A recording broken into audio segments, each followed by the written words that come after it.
Bom dia.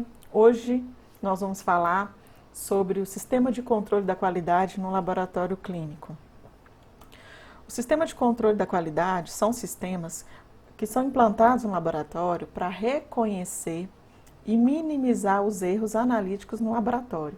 Aqueles erros, na última aula, eu listei aí, tem um conteúdo só sobre erros, tanto na fase pré-analítica, como na fase analítica e a fase pós-analítica. Então, é importante estar implantando esse sistema justamente para poder reconhecer quando ocorre, para avaliar quando ocorrem esses erros e também sabemos que ocorreu, o que a gente pode fazer para minimizar esses erros aí no laboratório. Então, esse sistema ele vai fornecer tanto para os biomédicos, a equipe do laboratório, quanto até para o médico também, como é que está o laboratório, como é que está a performance do laboratório. Um laboratório de qualidade, ele vai estar liberando resultados confiáveis e seguros. Então, é uma forma da gente, quando a gente implanta esse sistema de controle, uma forma da gente obter esses resultados aí confiáveis e seguros. Para atingir esse objetivo, a equipe da garantia da qualidade do laboratório tem que implantar um sistema de controle que vai permitir o quê? Então, tem que garantir a qualidade de todos os resultados obtidos na rotina diária. Isso inclui todos os exames que são realizados no laboratório. Todos os exames eu tenho que garantir que todos os resultados sejam confiáveis, que tenha qualidade nesses resultados. O laboratório também tem que tomar providências imediatas para eliminar as causas das não conformidades encontradas através de ações corretivas. Uma vez que teve algum problema, teve uma não conformidade, tem que tomar providências para poder corrigir essas não conformidades. E a gente, quando ocorre uma não conformidade, o que a gente faz mesmo são as ações corretivas. No caso também, a gente tem que tomar medidas preventivas para que as não conformidades ocorram. Uma vez que as não conformidades ocorreram, são ações corretivas para resolver o problema. Mas a gente pode tomar medidas para evitar que essa não conformidade ocorra. No Brasil, os programas de controle da qualidade no laboratório foram introduzidos na década de 70 a 80, através do Programa Nacional de Controle da Qualidade, que é o PNCQ, da Sociedade Brasileira de Análises Clínicas, e também através do Programa de Excelência para Laboratórios Clínicos, PELM, da Sociedade Brasileira de Patologia Clínica. Então, existem esses dois programas aí que a gente pode implantar um sistema de controle de qualidade no laboratório. Existem também no mercado programas de controle gerenciado por empresas, produtoras de insumos laboratoriais, em que a gente acaba comprando as amostras controle, tem empresas também que fornecem isso daí. Então, para atender às necessidades de uma avaliação mais ampla do laboratório, a gente tem hoje o Departamento de Inspeção e Credenciamento da Qualidade, o DIC da Sociedade Brasileira de Análises Clínicas, e o Programa de Acreditação de Laboratórios Clínicos, a PALC, da Sociedade Brasileira de Patologia Clínica. Esses dois que eu falei aqui anteriormente, o PNCQ e a PELM, eles são programas de controle de qualidade em que eu vou até explicar mais na frente dessa aula, detalhado sobre cada um desses, o que eles fazem, que a gente compra os controles com eles, eu vou explicar isso mais na frente um pouco. E esses dois departamentos aqui são também, vocês podem ver que é da mesma, um é da Sociedade Brasileira de Análises Clínicas e o outro da Patologia Clínica, são os mesmos do Programa de Controle de Qualidade, mas isso aqui já é voltado para uma acreditação laboratorial. Para implantar um sistema de controle de qualidade, a coordenação, a direção do laboratório tem que considerar alguns fatores, tais como conscientização do pessoal do laboratório. Então, é importante conscientizar para mostrar a importância de implantar um controle de qualidade. Precisa aí solicitar a participação e a colaboração de todos os funcionários do laboratório. Todos os funcionários têm que estar envolvidos aí nessa implantação desse sistema de controle de qualidade. Então, a primeira coisa é conscientizar o pessoal que é importante estar implantando esse controle. Segundo fator é a preparação ou aquisição de amostras controles. Tem como a gente adquirir esses controles aí no mercado, já vem pronto, igual no setor de bioquímica, a gente pode comprar amostras, controles, que já vem os valores, já vai vir os valores aí de glicose já padronizados, já tem, porque essas amostras controles são soluções de concentração conhecida, a gente já sabe o valor delas. Então tem como a gente adquirir, já vem na bula todos os valores, mas também a gente pode estar preparando, só que aí para preparar você tem que fazer várias análises para realmente estar confiando nessa amostra como controle. Tem analitos que não são aceitáveis, tem que ser adquiridos mesmo, mas tem analitos que podem até, você pode preparar desde que você faça várias análises para comprovar que aquilo ali é confiável, você pode estar utilizando. Muitos laboratórios nem fazem isso porque acaba nem compensando, a aquisição dos amostras controles nem é tão cara, compensa mais a questão, avaliando custo-benefício, compensa mais adquirir esses amostras controles. Um outro fator é o estabelecimento dos limites aceitáveis de erro ou limites de controle para cada analito da amostra controle. Esse limite aceitável de erro é aquela questão do desvio padrão. Porque a gente já aprendeu aí lá nas disciplinas clínicas, né? É aceitável até mais ou menos 2 desvios padrão. Eu vou estar falando mais detalhado sobre isso aqui mais na frente. Mas a gente tem que estabelecer qual que é o limite aceitável. Quando a gente compra essas amostras controles, lá também, inclusive, já tem esse limite aceitável de erro. E quando está escrito aqui, ó, cada analito da amostra controle, é porque a gente tem que fazer isso para cada exame que é realizado no laboratório. Então, lá no setor de bioquímica, que tem vários exames, glicose, colesterol total, triglicérides e assim por diante, para cada um deles, quando a gente compra a amostra controle, vai vir os valores para cada um desses. Tem que ter um limite aceitável para cada um desses. Eu estou falando só da bioquímica, mas isso inclui também todos os outros setores. Porque esse controle de qualidade tem que ser implantado para todos os setores. Outro fator é a confecção dos cartões de controle, que são os mapas de controle, com base nas médias e limite aceitável para cada meta-analítica. Eu vou explicar isso também mais detalhado, mais na frente, a respeito de como é que a gente faz essa média, como é que a gente chega nesse limite aceitável aqui e como é que faz esses cartões de controle também. Vou estar explicando mais na frente, mas é só para mostrar aqui para vocês quais são os fatores que estão envolvidos no sistema de controle de qualidade, que a confecção desses cartões é importante. Outro fator é o lançamento diário dos resultados obtidos com as análises da amostra controle nos cartões de controle.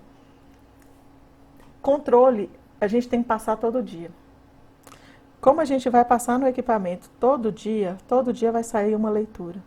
E toda essa leitura que sai todo dia eu tenho que lançar nesse mapa de controle que eu falei aqui, esse cartão de controle que eu falei aqui anteriormente, eu tenho que lançar esse valor todo dia. Então, esse lançamento diário aqui é justamente, passei hoje, tem um resultado, faço um lançamento. Amanhã, a mesma coisa, e assim por diante. E aí, eu faço esse lançamento e um outro fator também é o exame diário de cada cartão de controle. Porque não é só passar o controle e fazer o lançamento, anotei. Eu tenho que fazer uma avaliação. Esse controle, ele está dentro do limite aceitável ou está fora? Então, eu tenho que fazer essa avaliação se ele está dentro do limite aceitável, ou seja, dentro dos 2 desvios padrão ali, ou se ele está fora desses 2 desvios padrão. Então, não é só passei o controle, eu tenho que avaliar isso daí. Se tiver dentro do controle, tá ótimo, dentro do limite aceitável, beleza. Mas, se estiver fora do controle, eu tenho que avaliar aqui, ó, o 7º fator, análise das possíveis causas dos resultados fora de controle. Passei o controle, tá fora, eu não posso simplesmente chegar e já passar minhas amostras. Eu tenho que avaliar onde está vindo o problema. Eu só posso passar minhas amostras depois que meu controle estiver dentro do limite aceitável. Então, eu vou avaliar o quê? Será que é um problema no reagente? Ah, mas está dentro da validade. Está dentro da validade, ok. Mas a temperatura de armazenamento? Como é que está? Os padrões, será que foram preparados os padrões de forma correta? O reagente está preparado? Às vezes teve um erro no cálculo na hora de preparar. Ou um problema pode ser também no equipamento. o equipamento lá está tá descalibrado, alguma coisa, aí tudo vai dar errado. Então, a gente tem que fazer essa investigação. Uma vez que deu fora do limite aceitável, eu tenho que investigar o que está causando para eu poder tentar consertar isso aqui. Ó. Esse 8º fator, correção das causas de resultado fora de controle quando ocorrerem. Para eu consertar esse problema, para depois eu passo de novo no controle para saber se está batendo, se está dentro do limite aceitável. Eu tenho que fazer isso diariamente, mas também é importante que a gente faça um exame semanal e mensal desses cartões de controle, para investigar o quê? Se está tendo tendências, desvios, perda de precisão, perda de exatidão. Eu vou explicar mais na frente detalhadamente como é que a gente avalia, como é que a gente fala, o que é tendência, o que é desvio, o que é perda de precisão, o que é perda de exatidão. Mais na frente vou detalhar sobre isso aí. E se eu investigar, eu tenho que fazer a avaliação semanal e mensal justamente para ver se aconteceu uma dessas coisas aqui, porque se aconteceu, eu tenho que corrigir, eu tenho que fazer as correções e tomar as providências para evitar que isso aconteça novamente. Então, muitas das vezes, os laboratórios, eles só fazem a avaliação diária, mas não fazem uma avaliação semanal e mensal daqueles controles ali. Ok? Então, o controle de qualidade é um componente do sistema de controle de qualidade. E ele pode ser definido como toda ação sistemática necessária para dar confiança aos serviços de laboratório, a fim de atender às necessidades de saúde do paciente. Isso quer dizer o quê? Se eu passo meu controle, passei o controle e o controle deu dentro do limite aceitável, então quer dizer que na hora que eu passar a minha amostra, o resultado do meu paciente é confiável. Se eu passo o controle e está fora do limite aceitável, então se eu passar a amostra do paciente, eu vou ficar, será que aquilo está dentro ou está fora? Mas se nem o controle está batendo, então a amostra já deixou de ser confiável. Então, aqui no caso, o controle da qualidade analítico, ela é uma ferramenta empregada nos laboratórios, para validar todos os processos na fase analítica, que é a fase em que a gente vai fazer as análises das amostras dos pacientes e obter os resultados aí desses pacientes. Com a evolução natural dos conceitos, aí surgiram várias preocupações com a política da qualidade, com o sistema de qualidade, com gestão da qualidade total, um aprimoramento contínuo da qualidade. Então, preocupou-se muito com a qualidade. Na área de laboratório, a primeira iniciativa relacionada a controle de qualidade, ela foi realizada aí nos Estados Unidos em 1947 por Belk e Sanderman. O que eles fizeram? Eles pegaram várias amostras, seres humanos aí, várias amostras de pessoas, fizeram um pool, que é pega uma amostra de um, do outro, junta as amostras, o soro de cada dessas, para comparar as análises de um grupo de laboratórios. Então vamos supor, pega 5 pessoas, pega o soro de uma da outra, junta tudo, faz um pool de soro humano, aí e manda para cada laboratório para ver qual o resultado que esses laboratórios vão tá liberando. Já em 1950, Levin e James, eles aprimoraram esse controle interno aí, que já estava sendo praticado, você pode ver que 3 anos depois, só que aí o que ele fez? Não, agora a gente vai implantar um gráfico aí dos valores de cada dia. Então, esse pool aí passava hoje, amanhã, depois e depois, então é uma forma de, você vai passar o controle todos os dias e vai lançar, vai montar um cartão de controle, um mapa de controle, vai fazer o lançamento, aquele que eu falei, faz um lançamento diário e faz a avaliação. Então, já é uma representação gráfica aí desses valores. Essas atividades, elas foram denominadas, então, de programas de controle de qualidade e hoje são chamadas de controle externo e interno da qualidade. No laboratório clínico, podem ser empregados, então, o controle interno da qualidade, o controle externo e os ensaios, também chamados de teste de proficiência. Vamos começar aí primeiro com o controle interno da qualidade. O controle interno é aquele controle intralaboratorial. É uma avaliação do laboratório, especificamente daquele laboratório. Então, o que vai consistir? Vai ser uma análise diária da amostra controle com valores dos analíticos conhecidos. Então, é aquele controle que a gente compra, que a gente já sabe o valor dele. E aí a gente vai passar esse controle diariamente e fazer essa análise. Para avaliar o quê? A precisão dos ensaios. O que é precisão? Já expliquei na aula anterior o que é precisão. Que avalia o quê? A reprodutibilidade. Se eu passei o controle hoje, deu um resultado, na hora que eu passar o controle amanhã, ele tem que dar, se não for o mesmo valor, bem próximo daquele valor, dentro do limite aceitável. E assim por diante. A cada dia, se der ficar dentro do limite aceitável, eu vou falar que está tendo reprodutibilidade nos meus resultados. Então, através desse controle interno, a gente pode avaliar o funcionamento confiável e eficiente dos procedimentos laboratoriais para fornecer resultados válidos, que vão contribuir aí eficazmente no estabelecimento do diagnóstico pelo clínico. Então, o controle interno tem a finalidade de garantir a reprodutibilidade, que foi o que eu falei, né? A precisão aí. Verificar a calibração dos sistemas analíticos, porque a gente passa o controle todo dia. Na hora que eu passo o controle, se for um problema no equipamento, um problema que o equipamento não está calibrado, o controle não vai ficar dentro do limite aceitável. E também é um momento também de indicar, para promover ações corretivas quando surgir uma não conformidade. Então, que é aquela questão. Passei o controle, ficou fora do limite aceitável, então estamos tendo uma não conformidade, precisamos entrar aí com ações corretivas para resolver essa não conformidade, para poder dar andamento nas análises. Porque enquanto eu não resolver isso, eu não posso passar minhas amostras de paciente. Então, todo laboratório tem que estabelecer e manter um sistema próprio de melhoria da qualidade, considerando o tipo, o volume e a complexidade dos exames. O que isso quer dizer? Que para cada exame tem que ter um controle interno de qualidade. Como eu falei, na bioquímica tem lá vários exames, para cada exame daquele tem que ter um controle interno. Na hematologia tem que ter controle interno, na parasito, na urinálise, na imunologia, na microbiologia, e assim por diante.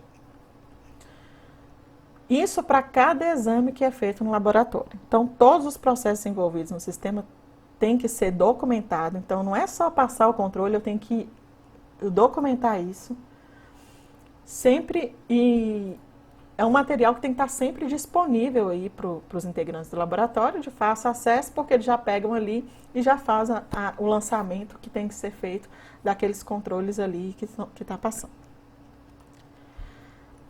A equipe ou diretoria responsável pelo sistema deve definir e documentar a política, objetivos do controle de qualidade interno, né, tendo aí sempre em vista as premissas das boas práticas de laboratório clínico. A garantia da qualidade também tem a responsabilidade de implantar, controlar, avaliar e tomar decisões para a eliminação das causas que originam as não conformidades.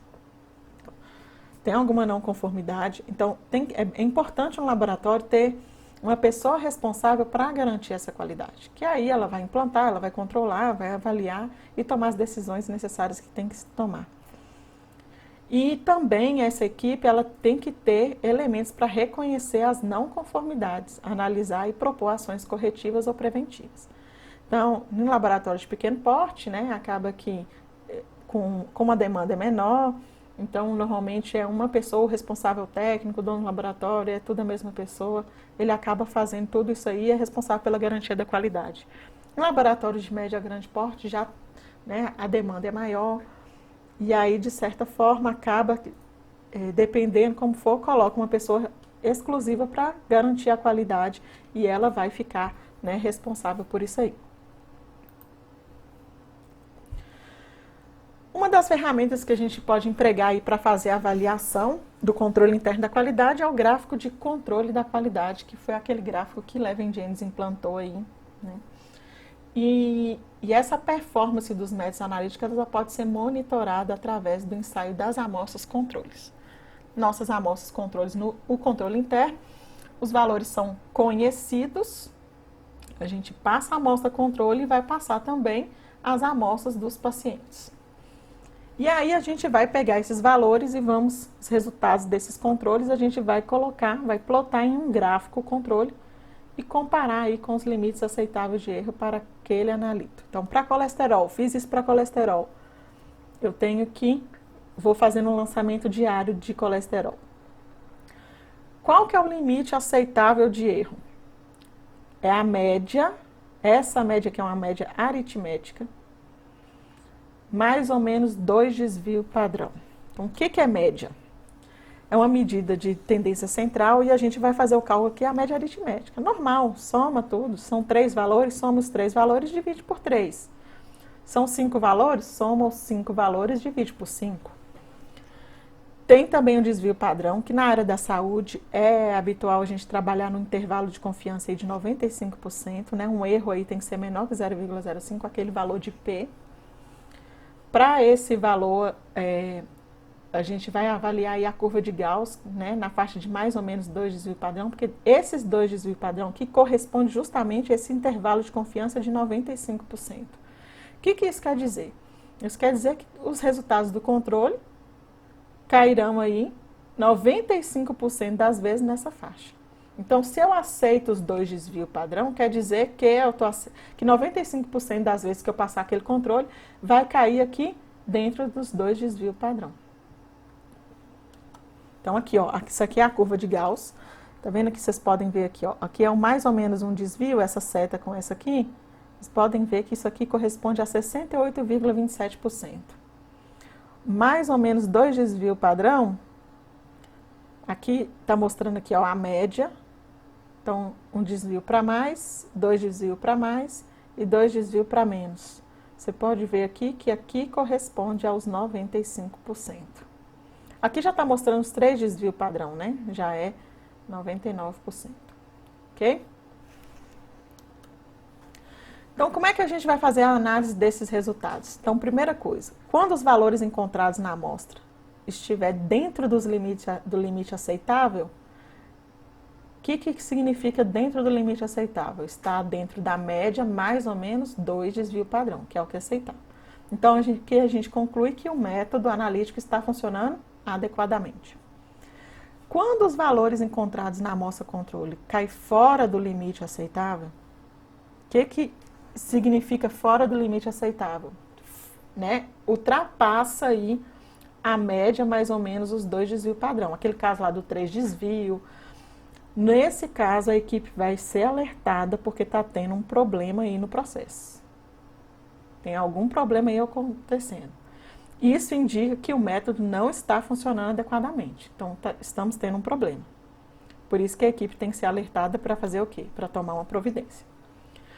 Atualmente, existem vários sistemas de controle para as variáveis analíticas. De uma maneira geral, o emprego desses sistemas é muito útil para sanar alguns problemas aí, né, que vão surgindo na realização de um exame laboratorial. Mas um bom sistema de controle tem que ter 2 características. Essas 2 características aqui. Fornecer informações sobre a exatidão e a precisão de cada método. Então, exatidão, a gente já falou em outras aulas anteriores, que é o verdadeiro, né? O resultado tem que ser o mais próximo do valor real do paciente. E tem que ter precisão, porque é a questão da reprodutibilidade. Tem que ter sensibilidade suficiente para detectar qualquer variação que seja em qualquer fase do ensaio. A sensibilidade tem que ser uma sensibilidade bem alta, é importante isso. Além disso, tem que ser fácil de implantar, manter e interpretar. Não adianta querer montar um sistema de controle lá mirabolante que na hora que vamos ver, o pessoal nem dá conta de implantar isso, ou implanta e não consegue manter. Tem que fazer lançamentos diários, análise. E também, outra coisa também importante é interpretar. Porque, eu vou implantar esse gráfico muito bacana e tal, mas você não dá conta de interpretar se está tendo uma tendência, uma perda de precisão, uma perda de exatidão. Às vezes você tem que pedir um auxílio aí para poder interpretar isso daí também. O sistema de controle também tem que ser capaz de revelar os diversos tipos de erros, aqueles erros que eu falei, o erro sistemático, o erro aleatório, que eu expliquei na última aula também, né? Ou qualquer variação que possa ocorrer.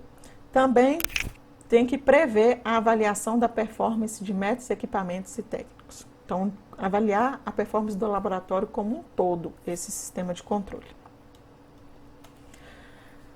O sistema de controle interno mais empregado são o sistema de controle de Levin-James e o sistema de controle através das regras de Westgard, que eu vou falar de cada um deles. Vamos começar primeiro com o controle de Levin-James. Então, os gráficos de controle de Levin-James, eles passaram a ser empregados aí no laboratório clínico. Esses pesquisadores aqui, em 1952, eles difundiram aplicações desses gráficos, analisando simultaneamente as amostras controle, que já possuem seus valores conhecidos, que são as amostras que a gente compra, juntamente com as amostras de pacientes, que são os valores desconhecidos. Quando eu falo juntamente, não é pegar um e misturar com o outro, não. É passar a amostra controle e logo em seguida passar as amostras dos pacientes. Então aqui, ó, esse é o gráfico, né, o cartão de controle, é o gráfico que a gente vai confeccionar. Esse gráfico, ele atravessa, tem essas linhas aqui, ó, tá vendo aqui? Esse XM aqui é a média, XM aqui é a média, essa linha verde aqui é o valor médio, 200 miligramas por decilitro. Para este analita aqui, vamos supor que é colesterol. Então, aqui, essa linha azul aqui é um desvio para mais um S é um desvio padrão, mais um S, um desvio padrão para cima, para mais. Tá vendo que está aqui 204 miligramas. Esse menos um S aqui corresponde a menos um desvio padrão. Esse amarelo aqui, mais 2S, é mais 2 desvio padrão. Menos 2S, menos 2 desvio padrão. Mais 3S aqui, ó, mais 3 desvio padrão, e aqui menos 3 desvio padrão. Vocês podem ver aqui embaixo que tem 1, 2, 3, 4, 5, até 20 cada dia. Então, eu montei o gráfico aqui, montei esse gráfico aqui, quais são os valores da média de um desvio, 2, 3, para cima ou para baixo. Vocês estão vendo aqui que os 2 desvios correspondem aos 95% lá, né, de confiança. Cada dia vai fazer o quê? Vai lançar o valor. Pode ser que no primeiro dia deu aqui 202, então vai ficar aqui. No segundo dia ficou 200, então vai ficar bem aqui em cima da média. E assim, cada dia vai fazendo o lançamento aqui do controle. Então, quais são as fases envolvidas aí nesse gráfico de controle de Levin-James? Então, primeira coisa, adquirir amostras controles no mercado, né? Pode ser empresas, né? Ou preparar no laboratório. Como eu falei, o custo-benefício é melhor comprar mesmo, porque já vem os valores aceitáveis, depois a gente só, né, confere se está batendo. As amostras controles adquiridas no mercado, elas já vêm com a média e o limite aceitável de erro, já previamente determinado, então isso ajuda demais. Se a amostra for do próprio laboratório, se a amostra controle for preparada pelo laboratório, olha o que tem que ser feito. Analisar a amostra controle para o analita ser controlado no mínimo 20 dias diferentes. Então, antes de você colocar assim, agora isso aqui virou minha amostra controle, você tem que fazer uma análise. Tem que passar o controle, esse controle que você preparou, 20 dias. E aí, nesses 20 dias, você tem que calcular a média e o desvio padrão a partir desse resultado de 20 dias e estabelecer qual que é o limite aceitável de erro. Dentro dos 2 desvios lá. Aquela questão daqueles valores que está aqui, esses valores que estão aqui, passa aqui os 20 dias. Depois aí você vai ver qual que é a média e o desvio padrão para você falar até 2 desvios, qual o valor de até 2 desvios, qual o valor de menos 2 desvios. Aí, depois disso, que vocês vão implantar como com amostra controle no laboratório. Então, nesse primeiro 20 dias aí, não é já passando a amostra junto, não. É só um teste. No caso, quando você compra, já vem com isso, ok? Então, depois O próximo passo é preparar cada analita para cada analita um gráfico de controle de Levin-James. Então, primeiramente, a gente pode ir anotando isso no papelzinho. Primeiro dia, segundo dia, terceiro dia, e depois a gente joga esses valores aí, né? Pode jogar numa planilha do Excel, tem até softwares que já faz isso, você já pode jogar esses valores e aí eles mesmos já fazem, já calcula a média, já calcula um desvio, 2 desvios, 3 desvios, o que for, e já faz o gráfico aí desses 20 dias aí. Então, isso aí é uma forma de você avaliar aí o controle. Muitos laboratórios não fazem isso, só fazem um lançamento, avalia aquele dia ali, mas não chega a fazer um grafo de controle igual esse aqui não, tá? Então, aí a gente vai fazer a avaliação diária. Então, diariamente, a gente vai colocar no gráfico de controle, no ensaio, igual eu falei, examinar diariamente cada gráfico de controle, avaliar se está dentro do limite aceitável ou se está fora. E, quando os resultados do controle estiver dentro, né, o resultado do exame vai ser liberado, que é o que normalmente os laboratórios fazem.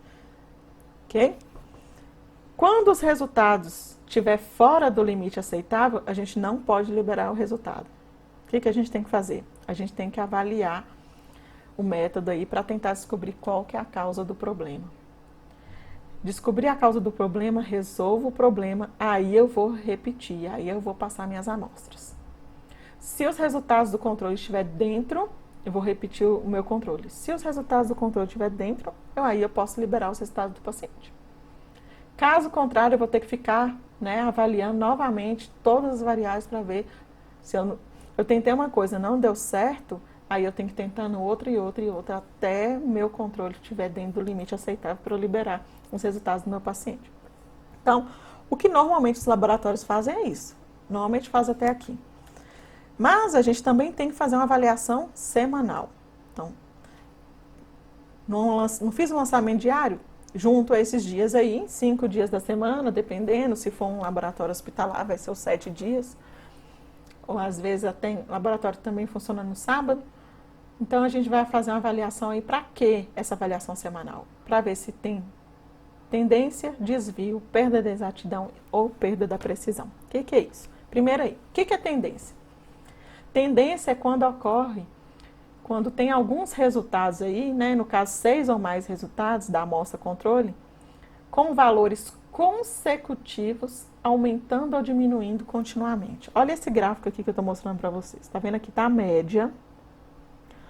Aqui está o limite aceitável. O limite aceitável. Os dois desvios padrão para cima, 2 para baixo. E aí vocês podem ver que aqui o controle foi nesse dia, deu aqui, esse aqui, e foi cada dia. Aí a partir aqui do 7º dia, no 7º dia deu aqui em cima dessa linha 7. No 8º dia, já foi aqui, desceu. No 9º dia, foi descendo, descendo, descendo, descendo. O que aconteceu aqui com o controle? Os valores. Eles foram diminuindo continuamente. Mas também poderia estar subindo continuamente. Tanto faz. Isso está ocorrendo aqui uma tendência. O que pode estar causando tendência? Ou o padrão está deteriorado, então simplesmente ele está perdendo sua atividade. Até que ele estava bom, depois a partir daqui ele foi perdendo a sua atividade, ele só vai diminuindo o valor. Ou o próprio reagente está acontecendo isso também. O padrão está diminuindo, o reagente está ficando inativo, vai tender a fazer isso. Ou o equipamento está com defeito, a luz não está muito boa, ele vai diminuindo aí a sua, né, os seus valores, ok? Desvio. E o que é desvio? É quando os resultados do controle, no caso aí 6 ou mais resultados, vai estar do mesmo lado, de um só lado da média. Tendo entre um dia e outro pequenas variações. Aqui, ó. No caso aqui, essa linha aqui é a média, essa aqui é o mais 2 desvio e aqui menos 2 desvio. Tá vendo que aqui, ó, esse dia tá subindo e descendo. O ideal, gente, é justamente que a média, que os valores ficam ao redor da média, né? Fica abaixo da média, para cima, para baixo, ou em cima da média, mas que ele fica oscilando. Tá vendo que quando chegou aqui, ele passou um pouco o limite aqui, no outro dia não passou. Aí depois passou de novo, ultrapassou, não passou e ficou, tá vendo? 1, 2, 3, 4, 5, 6, 7, 8 dias aqui, tá mostrando 8 dias consecutivos, que a média tá aqui, ele tá acima da média. Tá de um lado só da média. Poderia, aqui tá mostrando para cima, poderia estar aqui para baixo também. Esse valor aqui para baixo. Então isso é chamado de desvio. O que pode estar causando desvio? Por exemplo, variação na concentração do padrão. Na hora de preparar o padrão, preparou de forma errada, por isso que ele vai ficar só acima ou só abaixo. Ou então, mudou a sensibilidade de um ou dos mais reagentes, ficou baixo ou ficou alto, aí vai ficar só de um lado, só para cima ou só para baixo. Ok? Outra causa também, né, tá fora do limite aceitável, é a perda da exatidão. Então, vai ocorrer um desvio em que os pontos estão próximos de um dos limites aceitáveis. Vai estar próximo de um dos limites aceitáveis. O que pode estar acontecendo isso? Ou vai estar próximo, né, do 2 desvio, ou de um desvio para cima ou para baixo. Então, o que pode levar à perda de exatidão? Nós já até estudamos sobre isso, falamos sobre isso, que perda de exatidão é causada por erro sistemático. No caso, pode ser a concentração do controle que está diferente da anterior. A gente prepara o controle, tem vezes que a gente prepara o controle em várias alíquotas, então pode ser que aquela alíquota que eu peguei naquele dia ali já não está funcionando direito. A sensibilidade do reagente pode ser diferente, por isso que preparo de reagente de forma diferente. A temperatura está diferente da recomendada, houve alguma alteração lá no equipamento que alterou a temperatura, por isso que está dando isso. Também o tempo, tem que deixar tanto tempo de incubação, e aí agora já está deixando menos ou mais, também pode interferir. E até a questão do comprimento de onda, se não tiver no comprimento de onda correto, também pode dar perda de exatidão. A exatidão é justamente aquele verdadeiro valor, né? O valor real aí. Então vai estar fora desse valor.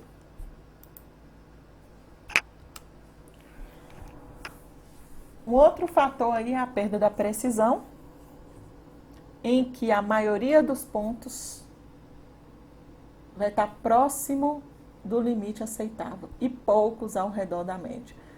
Lembra que eu falei para vocês que o ideal é que fique ao redor da média, para cima, para baixo, para cima, zigue-zagueando. Pode ser que a maioria dos pontos ele fica aí, poucos vão ficar ao redor da média, mas fica muito próximo, a maioria fica próximo do limite aceitável. Então, o que pode estar causando? Pipetagem não está adequada, não homogeneizou direito, o reagente com a amostra, os aparelhos, eles estão operando incorretamente, não está funcionando de forma correta, o material está sujo, ou está com baixa sensibilidade do método, ou a temperatura também está incorreta. A gente já até discutiu sobre isso na aula de erros, né, que eu falei o que pode levar à perda de precisão, o que pode levar à perda de exatidão. Então, geralmente, a perda da precisão ela ocorre mais por conta de um desempenho não muito bom, né, da equipe aí, do técnico, enquanto a perda da exatidão ela está mais relacionada a uma calibração incorreta, um padrão, um fator, uma curva, alguma coisa assim. Isso, gente, pensando na questão da avaliação semanal. Agora, a gente também pode fazer uma avaliação mensal. Então, todo mês, juntou todos aqueles lançamentos, a gente pode calcular uma nova média, avaliar um novo desvio, calcular um novo desvio padrão, um novo coeficiente de variação. Compara essa nova média e esse coeficiente com o do período anterior, teve muita diferença, ficou muito fora. E se tiver muita variação, isso vai estar sugerindo alguma correção aí. tem que investigar se é o problema no reagente ou nos equipamentos, tem que fazer uma investigação. Se você faz uma avaliação semanal, você já consegue avaliar isso daí. Se o problema está vindo mais do reagente ou dos equipamentos, ok?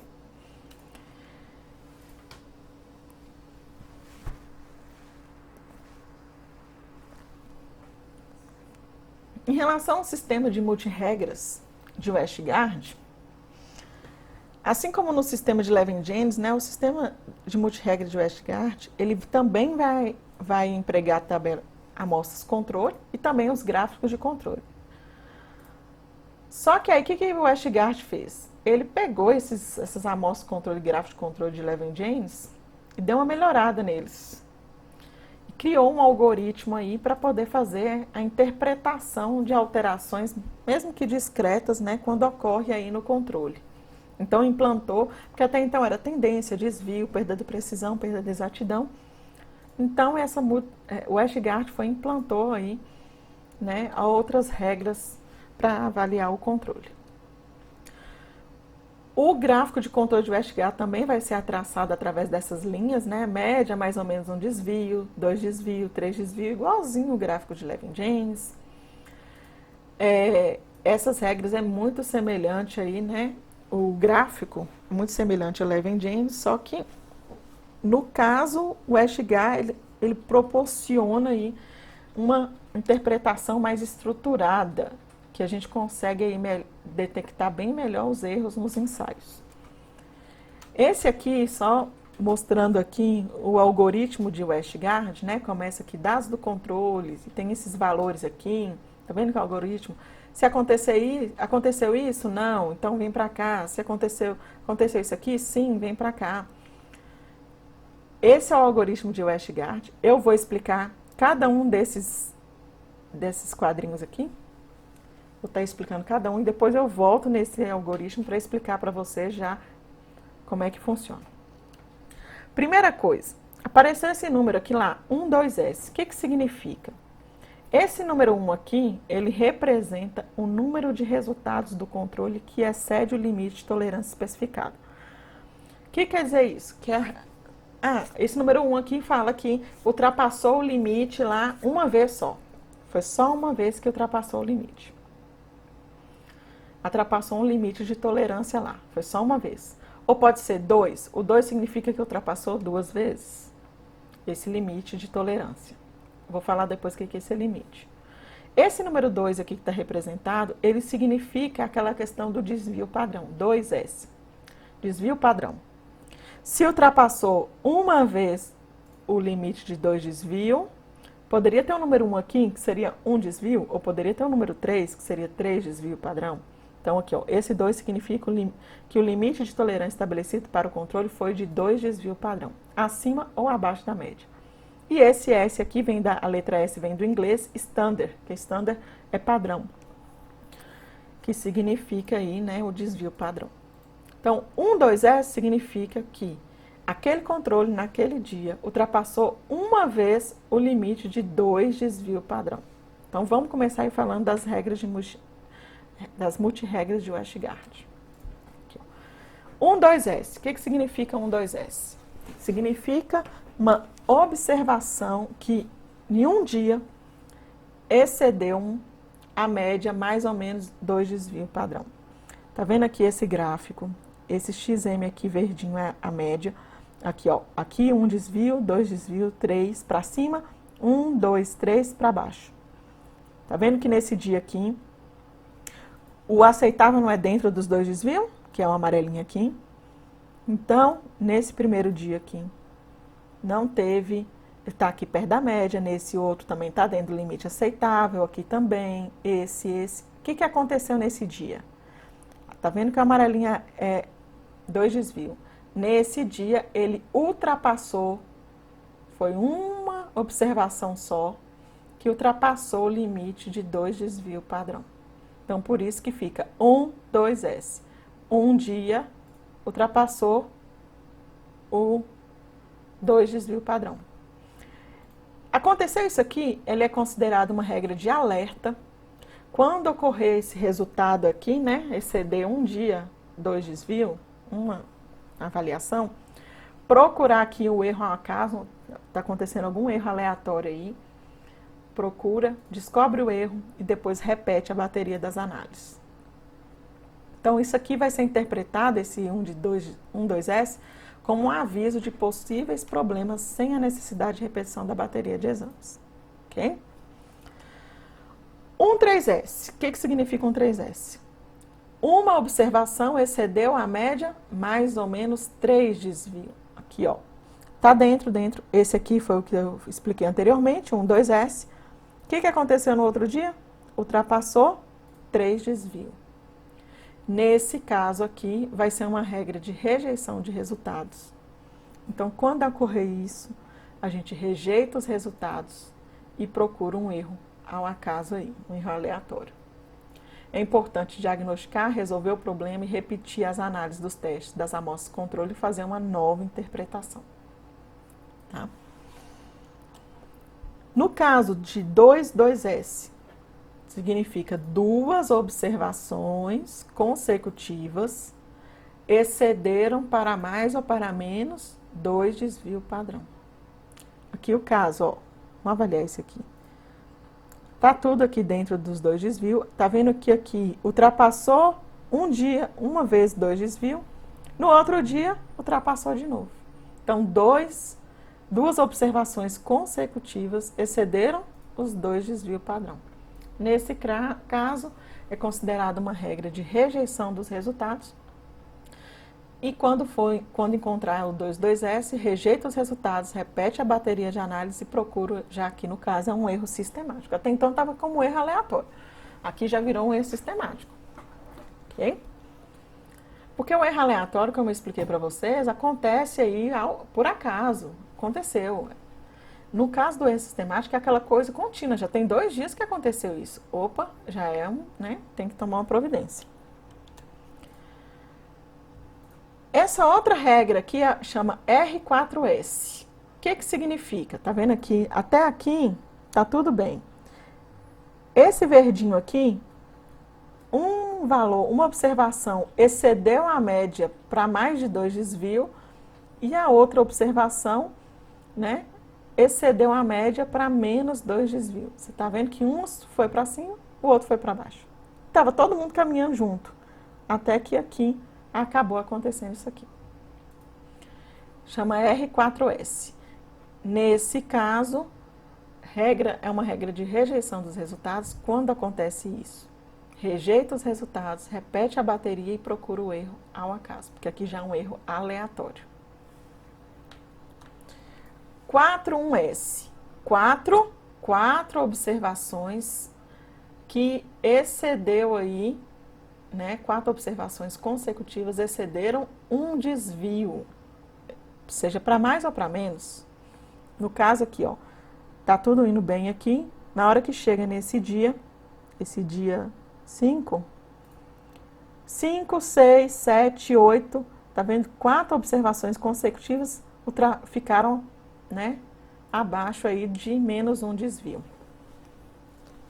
Lembra que eu falei que tem que ficar, né, passando acima da média, para baixo da média, tem que ficar zigue-zagueando aqui. Tá vendo que esses 4 dias consecutivos ultrapassou um desvio. Nesse caso, igual aqui também, ó, 1, 2, 3, 4, ultrapassou os 4 aqui, um desvio. Quando acontecer isso, é uma regra de rejeitar os resultados e procurar o erro sistemático. 4S é um erro sistemático. 10x, o que significa 10x? São 10 observações consecutivas, 10 observações consecutivas que ficaram do mesmo lado da média, seja para cima ou para baixo. Nesse caso aqui, ó, aqui está a média, esse primeiro aqui, tá a média. 1, 2, 3, 4, 5, 6, 7, 8, 9, 10. 10 valores consecutivos ficaram abaixo da média.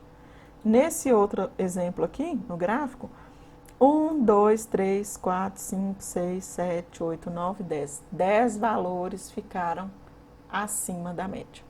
Nesse caso, é uma regra de rejeição dos resultados e procura o erro sistemático aqui. Então, chegamos, agora que a gente já sabe, né, o que significa 12S, 13S, 22S, esses valores, como que a gente vai interpretar esse algoritmo aqui? No caso, então, se o erro lá, se deu esse erro 12S, a gente avalia se ocorreu 12S. Não ocorreu? Então, eu aceito os resultados. Ah, ocorreu 12S. Sim, eu vou avaliar se teve 13S. Não ocorreu 13S, quer dizer que eu vou rejeitar os resultados. Não ocorreu, eu vou avaliar se tá ocorrendo 22S. Ocorreu o 22S, rejeito os resultados. Está fora de controle, rejeito os resultados. Não ocorreu, eu avalio se está tendo o R4S. Se tiver o R4S, teve o R4S, eu rejeito os resultados. Mas não teve o R4S, ou eu posso aceitar os resultados, porque se for um erro aleatório, então avalio, não, isso aqui foi tranquilo. Mas também eu tenho que avaliar se está ocorrendo o 41S.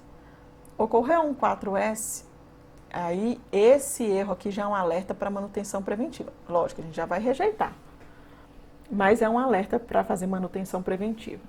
Não teve esse erro, eu vou avaliar se está ocorrendo o 10X. Não ocorreu o 10X, aceita os resultados. Está ocorrendo, também é alerta para manutenção preventiva. Então, eu tenho que saber o que é um 2S, um 3S, essas coisas, para eu tenho que avaliar no controle cada um desses para se eu vou tomar essa decisão ou essa daqui. Tá? É um algoritmo que a gente vai seguindo e eu tenho que ir interpretando isso dentro dos gráficos. Então, quando for violada, essas regras de controle, elas apontam para que tipo de erro, né, que está tendo e vai contribuir aí para a compreensão do problema e buscar onde que está o problema, o que está causando esse problema. Então, a gente vai considerar os erros aí como sistemáticos e aleatórios e vamos dividir aí dessas regras aí, 2S, 3S, quais são consideradas erros sistemáticos e quais são considerados erros aleatórios. Então, os erros sistemáticos são apontados aí pela maior parte das regras como 2S, 4S e 10 média. Eles são erros que vão se relacionar a alterações no valor da média. E aí, por possuir uma direção certa e serem persistentes, suas causas são mais facilmente encontradas. Porque o erro sistemático ele é contínuo, ele não acontece um dia só. Ele vai acontecer aí 1, 2, 3, 4, 5 dias e assim por diante. Então, fica até mais fácil, como o erro persiste, fica até mais fácil da gente encontrar onde que está o problema. Já os erros aleatórios, eles são causados aí por diferentes fatores. Como é aleatório, a gente fica mais difícil da gente encontrar onde que está o problema, de onde veio o problema. Mas aí a gente vai, né, os erros aleatórios vão ser apontados pelas regras 13S e R4S.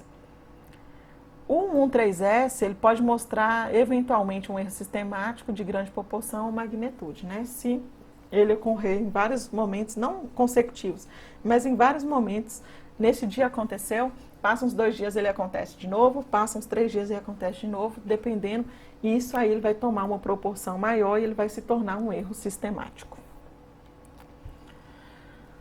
Já o controle externo da qualidade é um controle aí, enquanto o controle interno é o controle intralaboratorial, que a gente avalia ali dentro do laboratório, né? Faz uma avaliação, compra os amostras controles e avalia ali, passa os controles, faz uma avaliação diária, semanal e mensal. O controle externo é um controle interlaboratorial, entre laboratórios. É um sistema em que o resultado de cada teste do laboratório participante do programa vai ser comparado com a média de consenso do seu grupo. O que isso significa? Esse controle, o controle externo é aquele controle que a gente vai comprar lá, a gente vai fazer um contrato, seja com o PNCQ, né, ou com a PALC, com o PELME, no caso, a Controlab ou com o PNCQ, a gente vai fazer um contrato, eles vão mandar as amostras, controles para a gente. Qualquer laboratório do Brasil pode contratar essas empresas. Se eu contratei aqui em Montes Claros e tem Um outro laboratório aqui, em vários laboratórios aqui de Montes Claros, também contrata a mesma empresa. Ou em outros locais aqui do Brasil, o programa, ele vai enviar essa amostra controle igual para todo mundo. Todo mundo vai receber a mesma amostra controle, para diferentes análises, de acordo com a análise que eu avalio dentro do laboratório, né, depende do exame que eu faço, todo mundo vai receber o mesmo. O que a gente vai fazer? Esse controle a gente não sabe o resultado. Como a gente não sabe o resultado, nós vamos fazer a análise e nós vamos mandar o resultado para eles. Eles vão pegar isso de acordo, gente, né, de acordo aí com, aqui ó, são os valores vão ser agrupados por metodologias de ensaios empregados. De acordo com a metodologia, então, se eu estou fazendo um teste de rubéola por quimiluminescência, eu tenho que avisar para eles que o que eu estou fazendo é por quimiluminescência. Porque não tem como comparar a quimiluminescência com outro laboratório que está fazendo, por exemplo, por ELISA. Não dá para fazer isso. Então, ele vai comparar, ele vai agrupar, né? Não, o laboratório X, ele fez a análise de rubéola por quimiluminescência, mas o outro fez por ELISA. Então, ele agrupa por metodologias de ensaios empregados. Então, vai ser agrupado, porque todo mundo vai mandar o resultado para eles. Mandou o resultado, ele vai fazer esse agrupamento aqui e vai fazer uma média. Então, todo mundo que fez rubéola por quimiluminescência vai ficar ali naquele grupo, num grupo X. Todo mundo que fez rubéola por ELISA vai ficar no grupo Y, ele vai separar. Aqueles laboratórios que fez rubéola por quimiluminescência e mandou o valor, eles vão fazer uma média, vai fazer uma média ali entre aqueles valores que foram enviados. Então, por isso que eu pus aqui, ó, o resultado de cada teste do laboratório é comparado com a média de consenso do seu grupo. Essa média de consenso vai ser calculada, né, através dos resultados enviados pelos laboratórios. Faz a média e aí a gente vai comparar o meu resultado com a média de todo mundo que enviou. Com a média de todo mundo que enviou. E aí, o que acontece? Qual que é o objetivo do controle externo? É comparar a exatidão dos exames de um laboratório com a de outros participantes. Porque, de certa forma, você compara o seu valor com o resultado dos outros laboratórios. Né? Então, o controle externo, ele tem como objetivo padronizar os resultados de laboratórios diferentes através da comparação interlaboratorial entre laboratórios das análises de alíquotas do mesmo material. Como eu falei, todo mundo vai receber o mesmo material. Vai fazer as análises e vai mandar os resultados para o programa. Esse programa vai pegar esses resultados, vai separar por grupos, por metodologias diferentes e vai fazer uma média entre esses valores que foi enviado. Considerando aí que em análises clínicas, né, a gente tem pouco padrão internacional, aí, tem muito pouco padrão internacional, o controle externo da qualidade, ele torna aí a melhor ferramenta para determinar e ajustar a exatidão dos métodos quantitativos.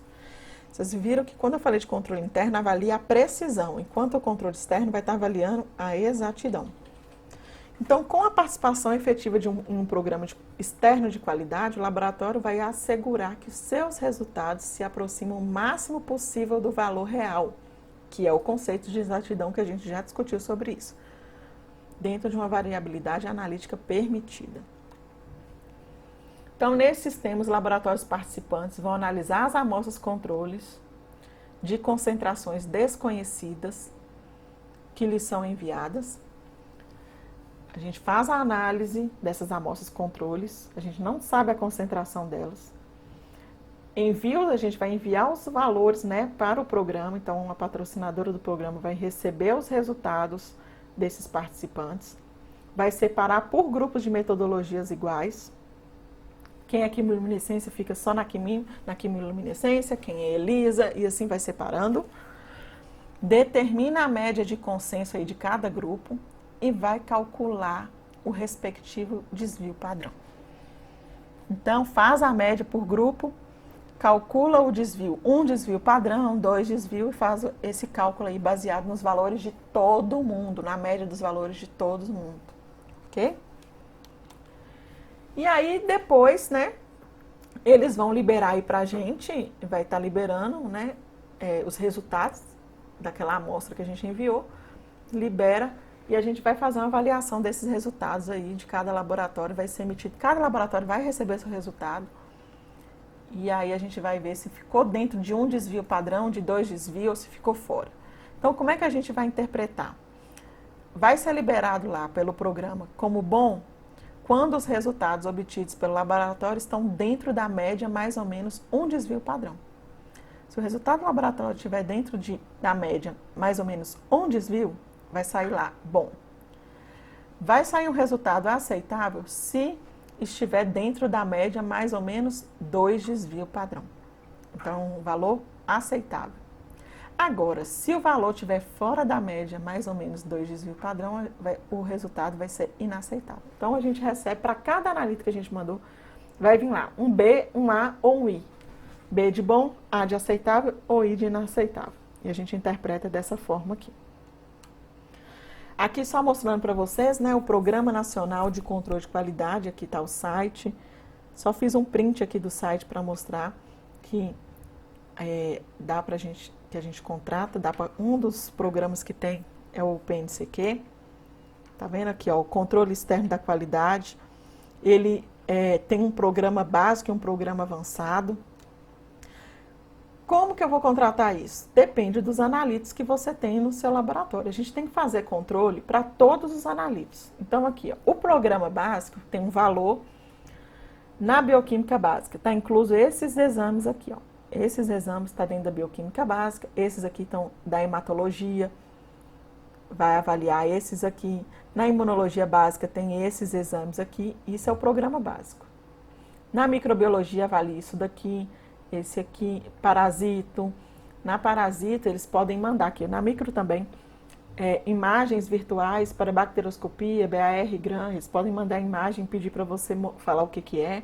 Tanto aqui na parasita também, ó, imagens virtuais para identificação de protozoários e umídeos intestinais, reticulócitos. A questão da urinálise manda a amostra também. E também vem aí, essa educação continuada, um questionário com 10 perguntas de múltipla escolha aí, referente a vários setores do laboratório. Tem como avaliar também o desempenho dos espectrofotômetros, né, do laboratório. Isso faz parte aqui aqui, ó, ainda tem, no caso aqui, esse aqui é o programa básico, tem um valor. Então, você vai contratar aqui, o programa básico tem um valor. Ah, mas eu não faço microbiologia. Não tem problema, assim, né? No caso, você avalia as outras coisas aqui, ok? Tem também o programa avançado, porque aí depende. Tem laboratório que faz exame para dengue, que faz espermograma, que avalia, faz exames para doenças autoimunes, que faz teste de coagulação. Aí já tem que contratar o programa avançado, porque vai vir, nesse programa avançado, vai vir aqui já as amostras para fazer esse tipo de avaliação aqui, ok? Então, tem todos esses aqui que fazem parte do programa avançado. Aqui está explicando como é que funciona, aqui, ó, o PNCQ envia as amostras controle de acordo com o contrato na primeira ou segunda semana do mês. O laboratório participante recebe, analisa as amostras controle e envia os resultados até o dia 5 do mês seguinte. O PNCQ, com os resultados de todos os laboratórios participantes, realiza os cálculos estatísticos dos resultados por programa informatizado, tanto que a gente tem que falar até o equipamento que a gente usa para bioquímica, para hematologia, porque eles também separam de acordo com isso. O PNCQ disponibiliza em até 48 horas após o dia 5, através de sua página na internet. A gente tem acesso aos resultados pela página, o relatório geral da avaliação do lote e dos laboratórios participantes. O outro programa também que a gente pode contratar é o Controlab, também tem o site, né, da mesma forma do outro, a mesma coisa. Aqui também tem explicando aqui, ó, as áreas de atuação, né, imunematologia, quais são os testes que são avaliados, para cada setor, depende do que você tem no laboratório. Aqui também do mesmo jeito do outro, tem os programas, o sistema é tudo online, a gente, né, consegue fazer avaliação aí. como é que é divulgado o resultado. Também lá no PNCQ também tem uma certificação, tem um certificado, né? Depois de um ano que é avaliado, eles mandam um certificado lá de acordo com os resultados mensais do laboratório. Então, vai fazer essa avaliação aqui também. E isso é relacionado aos programas de controle de qualidade. E também aí, né, tem os programas de acreditação ou credenciamento da qualidade em laboratório clínico. Em 1962, o Colégio Americano de Patologistas ele desenvolveu o primeiro programa de acreditação específico para laboratório clínico. Este programa, como os demais de acreditação, ele vai avaliar o laboratório como um todo, pois abrange o sistema da qualidade, a competência do pessoal, o preparo do paciente, equipamentos, reagentes, métodos, processos, controle interno e externo da qualidade, a segurança, laudos, o impacto de todos esses fatores sobre o atendimento ao cliente. Então, avalia o laboratório como um todo. E esses programas, né, de acreditação, credenciamento, eles vão diferir do controle de qualidade, porque eles são muito mais abrangentes. O controle de qualidade avalia ali a parte analítica, esse controle interno e externo da qualidade, a parte analítica. Já a acreditação avalia as 3 fases, pré-analítica, analítica e pós-analítica. Como eu falei, o laboratório como um todo. Existem esses 2 programas, que é o da Sociedade Brasileira de Análises Clínicas, o Departamento de Inspeção e Credenciamento da Qualidade, e tem esse da Sociedade Brasileira de Patologia Clínica, que é o programa de acreditação de laboratórios clínicos. Então, aqui mostrando para vocês o site aqui da Sociedade Brasileira de Análises Clínicas, que tem, né, como a gente acessar aqui o programa de acreditação. Aqui é o Sistema Nacional de Acreditação, então tem como acreditação, cursos e eventos, laboratórios acreditados, tem como a gente saber quais são os laboratórios que são acreditados aqui. Tem aqui o site da Sociedade Brasileira de Patologia Clínica, também, que a gente também tem uns programas da qualidade aqui. Tem como a gente também ter acesso quais são os laboratórios que são acreditados por eles, né? Pode ser que tenha um laboratório que nem fez, não passou, não contratou para fazer essa acreditação e tudo, nem por um, nem por outro.